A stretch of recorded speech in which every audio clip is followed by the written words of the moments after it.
Hello, all you coffee enthusiasts out there. I, AI Limitless, wholeheartedly welcome you to another coffee tasting episode, guys. And today's one is really special and close to my heart. And the reason behind that is that finally I decided that I should share this special gem from Blue Tokai with you guys.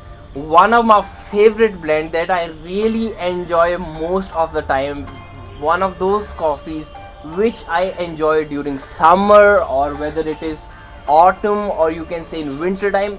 All around the year I enjoy this blend, and today let me introduce that blend to you guys, because I was thinking about it very much. I was thinking about it since a very long time, because when you're tasting one coffee you're like, this one tastes really good, but eventually then some another blend comes across you and you're like, well, this one is much more better than that. And trust me guys, the very first time I tasted this coffee was during the beginning of lockdown, and then I was completely blown by the flavor notes, the profound flavor notes that I got in this coffee. And eventually I was like, well, let me just hold on this one for a while before giving it a complete all-time favorite title, because I was like, maybe I should taste some more blends from Blue Tokai, some other coffees from some other roasters. And then eventually after a very long time I tasted this one twice again, and I was like, man, I must share this one with you guys. So today allow me to introduce Vardhamalai Estate from Blue Tokai, guys. Yes, this one is one of my favorite coffees from not only Blue Tokai but in complete specialty coffee game in all across India. This one is my favorite, and the reason behind that is that there are a lot of profound flavor notes from all the spectrums. Let it be chocolatey, let it be fruity, or all kind of different special flavors. You will find them all in this coffee. So without any more delay, let's make a nice cup of coffee and taste it. Yup guys, let's do it.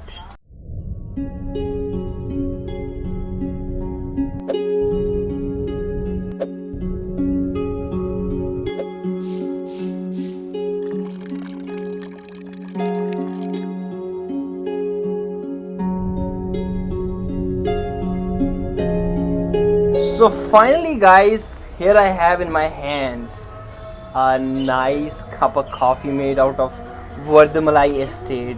I just want to say one more thing before I start with the tasting this one cup. See guys, the speciality about this blend is that no matter how many times I make it, there are so many profound flavors that each and every time I taste this coffee, either I find something new or the flavors completely blend and make something new out of the coffee. If that makes sense to you what I'm saying right now. So each and every time this coffee has some new kind of surprises for me, and that's what makes this coffee so special for me. So yep, there are some basic flavors that I identify every time, but let's go inside and taste what new flavors there are I'm gonna find this time as well. But before that, just taste what kind of scent I'm gonna find out of it. Let's do that. Okay, and talking about the scent that you get out of it, the aroma that you get out of it is somewhat similar like the profound aroma of signature blend from Araku coffee. So they are a little bit similar in aroma, the warmth, the walnutty kind of flavor that you get out of it, and somewhat you can say a little bit of orangish smell you get out of it. So yep, those are the basic aroma notes you get out of the coffee. Now it's time to taste it.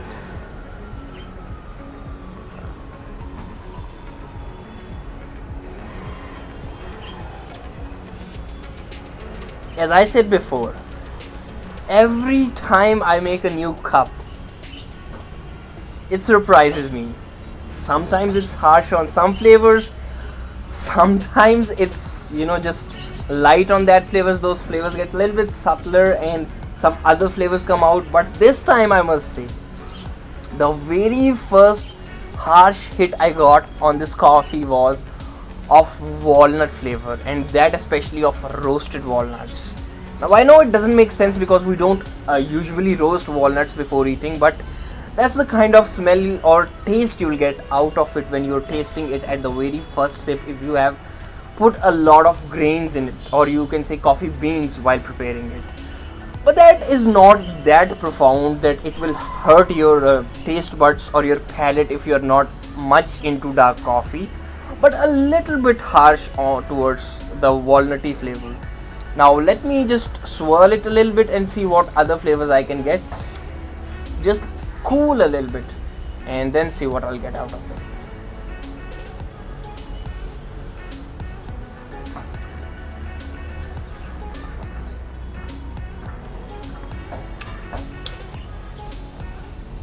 Okay, now the very nice and profound fruity flavor that I get out of it all the time is a little bit subtle in this cup, and that is of orange kind of mixed with musami, and you can say the citrus flavor of the both. You're getting that kind of flavor in this coffee all the time, although this time I'm getting it a little bit in a subtle notes.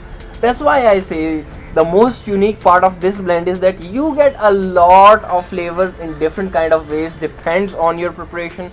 Probably that is with all kind of coffees, but in this one, there are a lot of variety of flavors that I get out of it.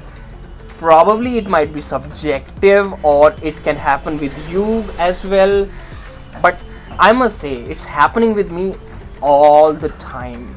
But anyway, enough of that talking about some surprises. Let's move ahead and see what are some other flavors in it.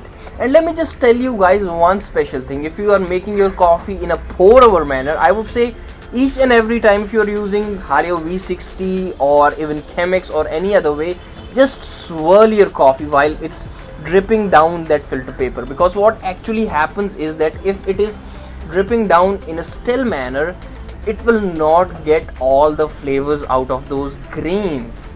But if you're swirling it while it's dripping down at a continuous rate, not very much but a little bit, what will happen is that all the profound flavors will go down with that swirl. So do that whenever you make a nice pour over. Now let me just taste it again to see after a while of cooling what will come out of it now.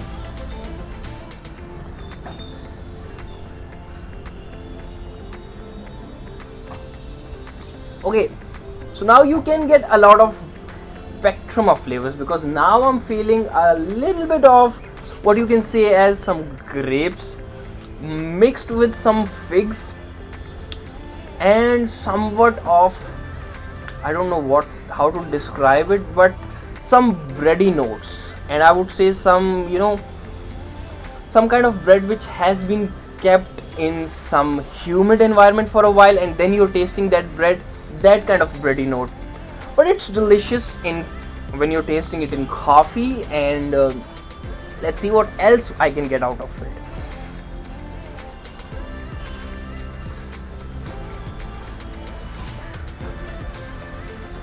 Okay, now this is my favorite part.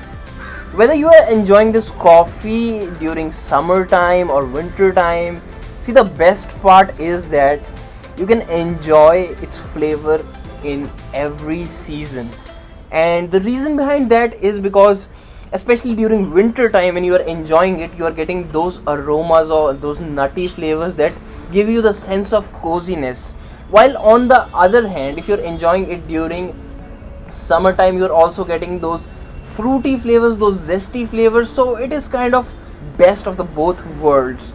That's why I think I prefer this coffee a lot as compared to other coffees. So all in all, there are a lot of flavors to be enjoyed. You can enjoy it in nostalgia, you can enjoy it with some good music, or while you're working. Especially if I talk about myself, I taste this coffee while I'm doing some leather craft, and early in the morning I was doing the same thing. So yep guys, this is all in all my favorite coffee. So I highly recommend this Blue Tokai Vardhamalai Estate to each and every person who's watching this video. I would say that you won't regret buying this.